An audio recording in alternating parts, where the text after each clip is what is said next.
The Yorubas have a beautiful way of teaching kindness, even in correction. Our elders say, Bá a bá fi ọwọ́ ọ̀tún bá ọmọ wí, a fi tòsì fà á mọ́ra. Bá a bá fi ọwọ́ ọ̀tún bá ọmọ wí, a fi tòsì fà á mọ́ra.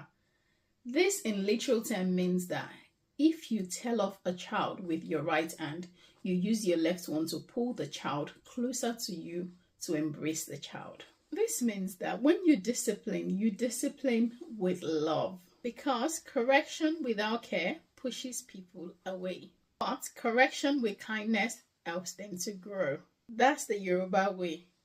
Firm, but with love. Correct, not to shame, but to build character. Iwalewa. This proverb isn't just about parenting, it's about all types of relationships. Speak truth, yes, but be gentle. Because real strength is correction that heals and grows and not hurts. Tell me, who in your life corrects you with love?